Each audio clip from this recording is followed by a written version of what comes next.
who it'll be. Briksza has won a Legacy Open before. Last year when we were in Columbus, got the job done with his take on Jeskai Stoneblade, as we've mentioned many times, influenced the way that Brian Braunduin built his deck to win Grand Prix New Jersey. And for Merriam, El's aficionado, we've seen him get second place with that deck at our Season 3 Invitational Legacy Open. And he's had a lot of top 8s with it as well. He also got second place in Providence, one game away from going back-to-back last year. Two players who have been doing quite a bit of work in the last 6 months. Also two players who I think were just short in Grand Prix finishes of qualifying for Pro Tours within the last calendar year. Yeah. I do agree with you. I think that Merriam is favored here, but we'll see how familiar he is in this particular matchup. Ross has impressed me with his play thus far on camera, though. Again, I expected maybe some bumps in the road for his first real big tournament with Storm. Though Ross, Rudy rather, is not as hopeless here as some of the, say, Esper Stoneblade pilots we've had earlier on camera. He has 4 copies of Force of Will, 3 copies of Thoughtseize, 2 copies of Hymn to Torok, 2 copies of Liliana the Veil. He can get a really good curve of discard, and that's tough for Storm to beat. Much better to attack this deck with discard than with counterspells, in my opinion, and Rudy's got a lot of it. Well, both players will take a look at 7 cards here. You have to imagine they know what each other is playing at this point as they're making deep runs in the tournament. Merriam's going to send his hand back. Briksza has a Force of Will. Looks like he shrugs his shoulders and says, I guess I'm just going to have to keep. Really good sign for Rudy, for Ross to take a mulligan here. Really compounds the power level of his discard spells if Ross has to go down to 6 or 5 cards.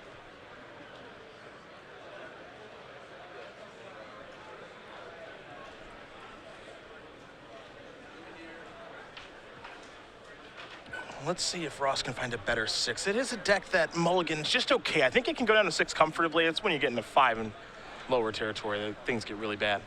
Yeah, it's not the end of the world to mulligan to 6. The only problem here is it's matchup specific because of all of Rudy's discard.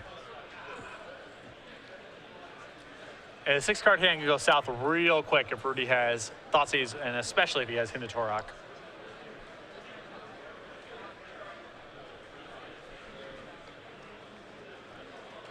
Well, let's see Ross's 6.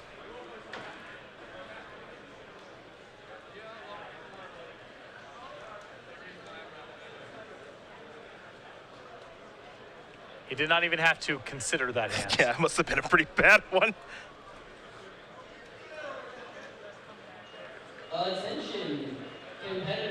Now the upshot here for Ross is Rudy's deck is quite slow.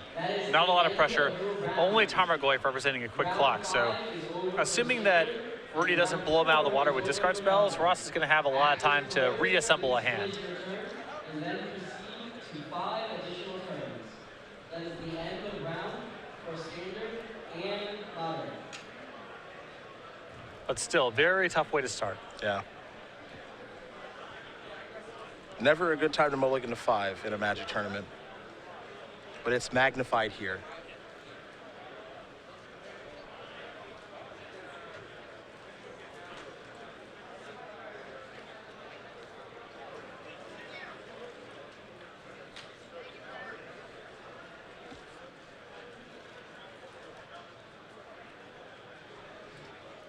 I guess this will have to do. Here's a Scalding Tarn. And we're underway here in round 15. Rudy with his Ancestral Vision on suspend.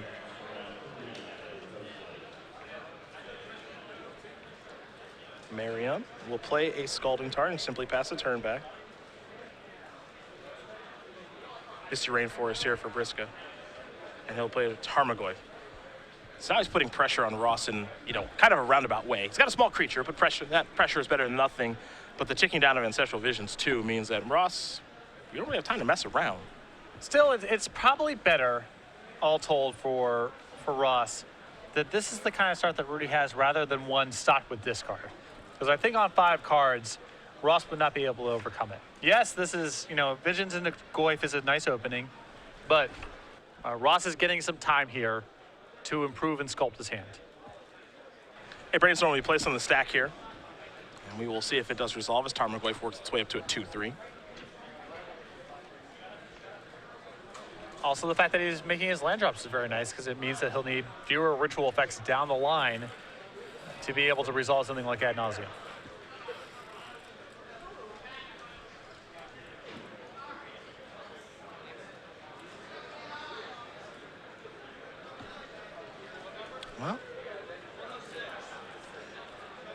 imagine 3 cards coming here. Yes, Rudy does have a forceful in his hand, so perhaps he was considering countering it, but has elected not to. Little aggressive at this stage. Yeah. Merriam going to sacrifice his other fetch line now. Go down to 18. And there is a volcanic.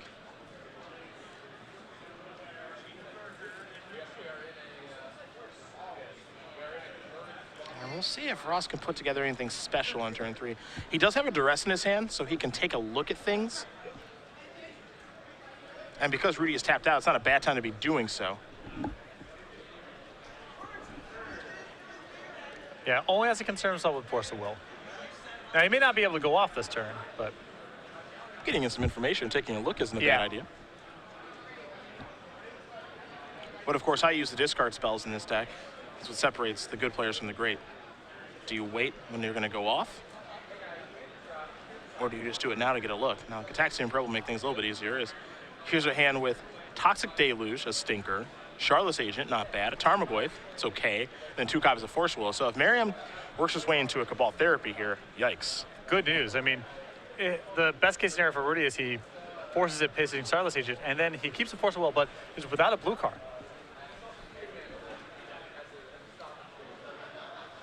Here's a Ponder.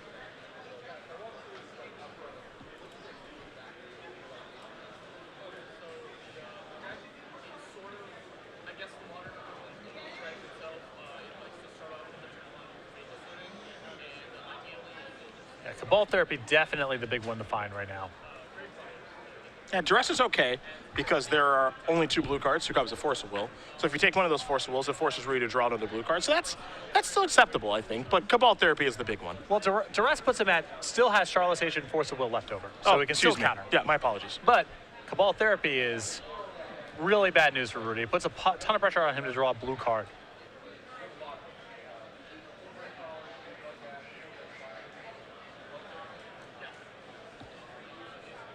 I do wonder how Ross wants to move forward here, though.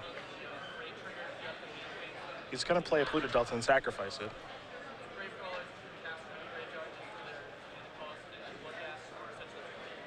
Get an Underground Sea. Down to 15. Tarmogoyf for 3/4. It's ready to attack. Now, most of the ones we saw from Merriam this weekend so far, too, have been through Past in Flames. He hasn't had to go to ad nauseum very much. Well, he's probably going to have to ad nauseum this hand unless he's sandbagging a lot of Dark Ritual effects because his graveyard has no mana. Here's a Preordain. Just trying to give himself as many looks as possible. Yeah, 4 therapies versus 3 duresses in his deck, by the way.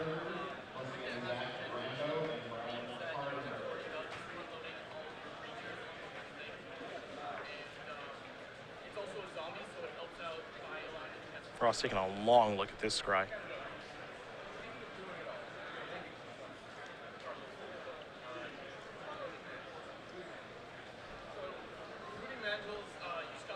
Still gripping that duress. Remains to be seen what is going to be done with that because duress does not do very much against Rudy's hand right now.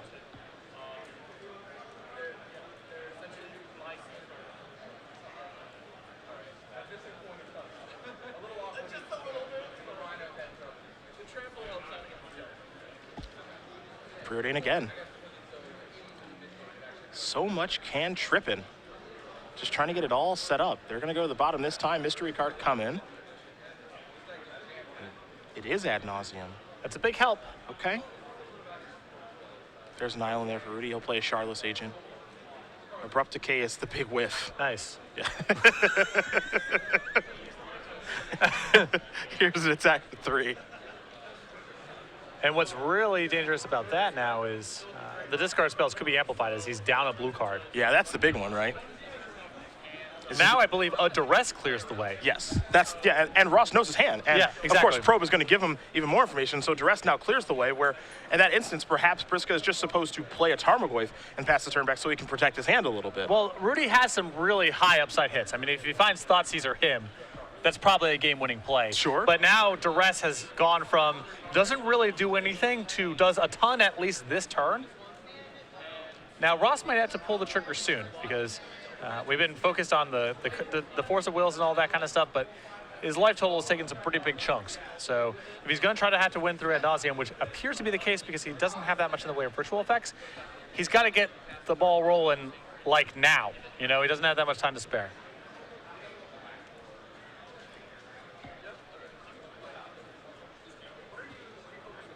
This is pretty scary territory. There's duress. Gotta take a force will, of course. Not gonna take toxic deluge. Good call. And Ross just has to pass the turn back, so Rudy will draw. He'll get in here for 5. Merriam's gonna go down to 5. Briksza will deploy a Tarmogoyf and pass the turn back. Merriam's gonna draw. It's a copy of Dark Ritual. And no blue card from Rudy. And now here's an Infernal Tutor. With it on the stack, crack the LED.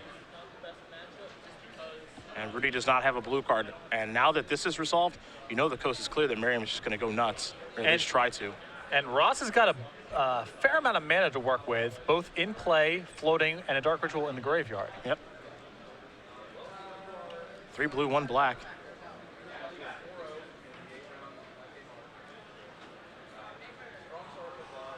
He's also got some free cantrips down there in Gataxian Probe as well. Yep. Now, so this isn't just an auto. At this point, it seems. Ross is doing the math right now about how he can go about getting this done. And it may involve maybe brainstorming, Gataxian Probing, or what have you. Well, he's got 5 lives to play with, which is significant because it means he can Gataxian Probe twice. Yep.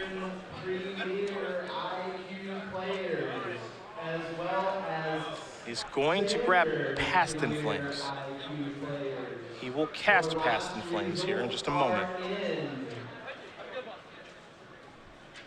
In a moment, your Spell 4. new round will be up on the board.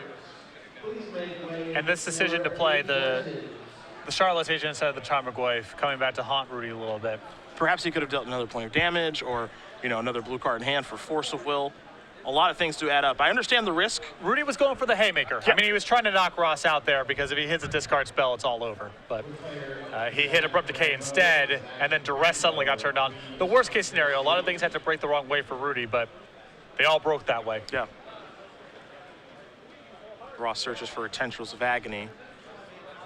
And I think he's got this sewn up because what he can do now is he played a Dark Ritual from the graveyard, and then he plays Infernal Tutor when he has no cards in his hand, searches Hellbent style, so he gets any card he wants out of his deck, which is Tendrils. Now he can go Probe you, maybe cast Duress, what have you. Brainstorm, Preordain, Yeah, whatever. Yeah. Because he's got the card that he needs in his hand. And he's got the life to work with as well. So that probe is spell 7. The other probe will be spell 8. Draws a copy of Brainstorm. He's still got Underground Seas available to make mana. I mean, he's got a lot of tools to work with. He just wants to make sure he doesn't mess this up. Make sure he has enough mana to get it all done.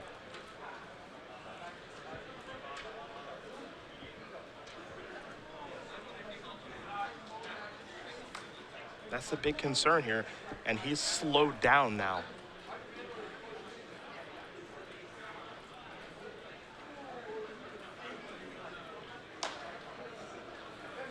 So he's going to cast a Ponder. Take a look at the top 3 cards. A Brainstorm, a Dark Ritual, a Duress. Dark Ritual, I believe, should complete things now. As he quickly keeps it, he will cast it, he will Tendrils, and that is going to do it. Ross Merriam's going to win game number 1 here over Rudy Briksza, barely.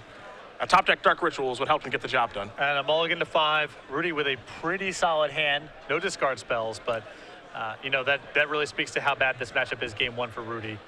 It is certainly very difficult as Merriam was able to steal that one.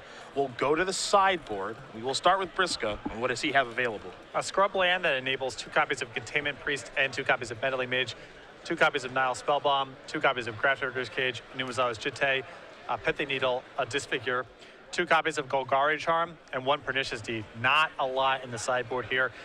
I like the 2 copies of Meddling Mage. I like the 2 Nile Spellbombs. I don't like the Grafdigger's Cage because Ross doesn't have to go off through his graveyard, but Nile Spellbomb can stop the same sort of combo and be a low opportunity cost cycler. So I think the Nile Spell Bombs are good here, but not the Grafdigger's Cage. On the other side of things here for Merriam in his Storm deck, 2 Xanthan Swarms, 3 Carpet of Flowers, 3 Abrupt Decays, 2 Massacre, a Pyroclasm, Empty the Warrens, a Tropical Island, and 2 copies of Chain of Vapor. Anything here stand out to you? The 3 copies of Carpet of Flowers and the 2 Xanthan Swarms seem like they're going to possibly come in. I don't know.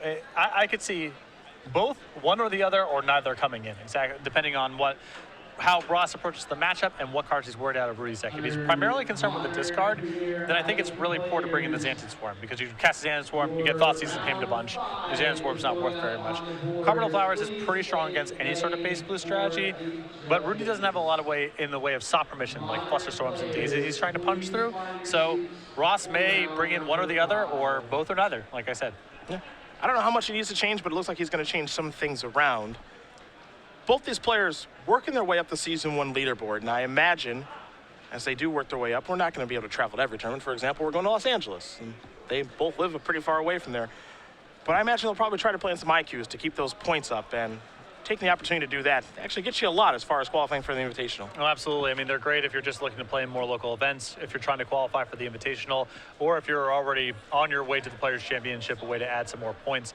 All these IQs come with exclusive playmats, dice bags, pins, SCG premium vouchers for either signing up for the tournament or finishing in the top 8. And we have all the information and schedules you need on our website.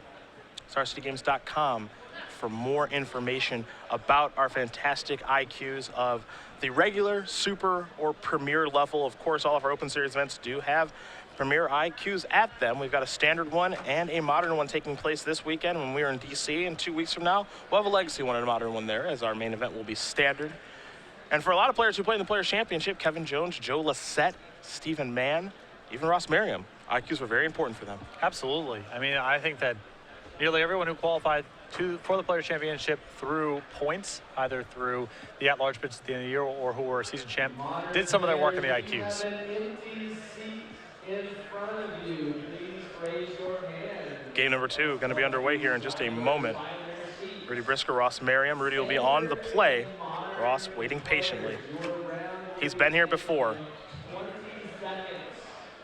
And this is now 2 straight feature matches where we've had Rudy have a bad matchup, opponent mulligan to 5 on the draw, game 1, and Rudy not win. That is pretty telling. That's pretty tough. Yeah. Says a lot about the difficulty of these matchups. But it's also kind of a nice thing, too, where, you know, if you're on the other side of things, you can mulligan to 5 and still win. Oh, absolutely. No, and I think you can mulligan to 5 in Legacy and win far more frequently than in Standard because of the asymmetrical warfare. Decks are off doing their own thing, and, you know, if you're playing with just creatures or removal spells, mulligan to 5 is going to be really hard to overcome. But in Legacy, that stuff happens all the time. Mulliganing can be frustrating, but you can still win on mulligans to 5. It's been demonstrated not only this round, but the previous one by David Long. And David Long didn't just, you know, he didn't just mulligan to 5. He didn't just mulligan to 5 and win. He mulligan to 5 and destroyed Rudy in the first game. Yeah, it was a total beating. That game was close, yeah, but the match against Lands was not. Merriam going to take a mulligan again here. Rudy's kept a very land-heavy hand here. It has Liliana in the Veil, and I do not know if it has another spell. I know there's at least 5 lands in there. Perhaps he should consider a mulligan. He's kept some aggressive hands so far through this tournament. Been on camera several times. A discipline of the Gerard Fabiano School of Mulliganing. Sure. A fellow Jersey native, stands to reason. I'm a student of the Jerry Thompson School of Mulliganing. He's a very aggressive mulliganer. Yes. Mulliganing is not a punishment, it is a choice. It's a game feature. Yes. You don't have to do it, but it's there. I like to mulligan. I'm not Martin Juza-esque. Martin Juza will mulligan anything, and he will make fun of you if you don't mulligan. But I like to mulligan more than most. Don't be afraid to send that hand back. Here is a Deathrite Shaman. So if he kept 5 lands, Liliana, Deathrite Shaman, I'm all about that hand. Makes a little more sense. Yes. I did not get a good look at card number 7, but this hand's very good. Pluto Delta will be sacrificed. Miriam's going to go down to 19. Liliana instantly putting pressure on you. Yes. And some combo decks like Seek and Show can largely ignore Liliana. Storm is not one of those decks. This is a preordained for Merriam.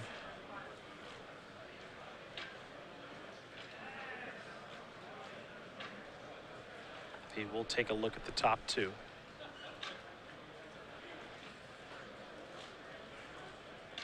And they are both going to the bottom, so didn't like either one of those. Mystery card is a copy of Infernal Tutor, never a bad one. Here's a Lion's Eye Diamond, and he will pass the turn back. Does not want to get that hit by Thoughtseize. A Wasteland will come down here, take care of that land.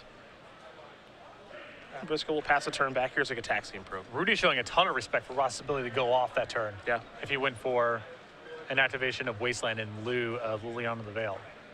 You do see the hand here of Liliana along with Force of Will, a couple of lands, and Scrubland, Verdant Catacombs, and Creeping Tar Pit.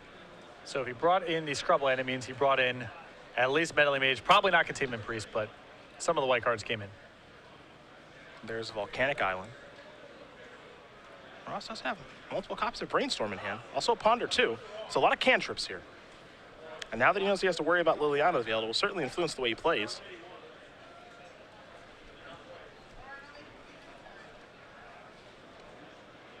Now here's a Ponder.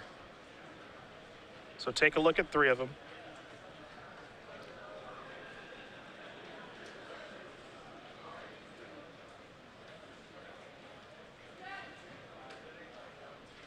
Looks like a lot of black cards, which usually means a lot of mana. Yeah.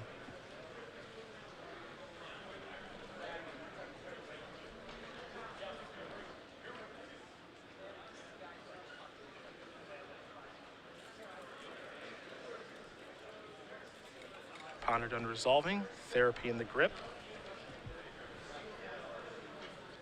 And Rudy will remove the Gataxian Probe to deal a little bit with Deathrite Shaman. Now it's time for Liliana. The elevator going up there. Merriam already ready to discard, we think. Perhaps changing his decision a little bit now. Creeping Tar Pit will go away for Briksza. Brainstorm will go away from Merriam. Ross gonna draw. He'll cast a Brainstorm now. 3 cards coming here.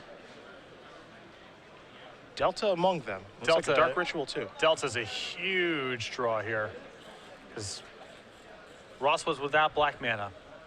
And it looks like he'll have a chance to take another Liliana hit, untap, and do some crazy stuff. And who knows, maybe even this turn he's good to go.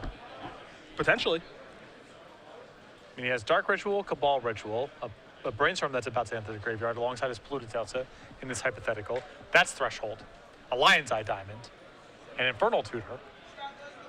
It doesn't take much. Depends. He does know about Force of Will. He knows that Rudy didn't have a blue card last turn. Maybe he drew one, maybe he didn't. If Ross, it depends how much Ross is willing to weigh in that to his calculations. But I think this is a hand that may be able to go off this turn. What's interesting about Storm when you watch someone play, and I think very vivid about watching Adam Prozac play this deck in the Open Series a couple of years ago before he moved on to Wizards R&D, he was always very good at picking his spots on when to make a move, when to go off. And, you know, that's kind of a skill, and you play the percentages a little bit, but you also play the feel a little bit, if you think your opponent drew a blue card or not. And, you know, it's easy to say, well, you know, maybe I'll wait and take the turn to Cabal Therapy you to make sure the coast is clear. But, you know, you do a little bit of math with the percentages, and also, you know, if he gives Rudy another turn, that's another Liliana activation, that's another draw step to get him closer to a blue card or a Brainstorm. So I like taking the opportunity here of, if it all lines up appropriately, I'll cast a Brainstorm, I'll play a Dark Ritual, I'll play a Cabal Ritual, and let's go for this. Exactly, and the way this actually works out, because the last 2 cards in Ross's hand are the Pass in Flames and Infernal Tutor, even if this Infernal Tutor gets countered, he may have enough mana left over where he can flashback the Pass in Flames, Ritual again, and go for it. It's not even necessarily doom and gloom in the event that Rudy drew a blue card. And if he doesn't, well, he's just dead. And you can see his hand, he did not. The draw for the turn was a copy of Liliana, so Ross is going to play Infernal Tutor, hold priority, break the Lion's Eye Diamond, of course, add some mana to his mana pool. He's cast a bunch of spells this turn. He's got a bunch of mana to work with. And we'll see what he's going to search up here with Infernal Tutor. Since it is Hellbent, he gets any card that he wants. And now he's going into math mode, something he's very skilled at given his history in mathematics.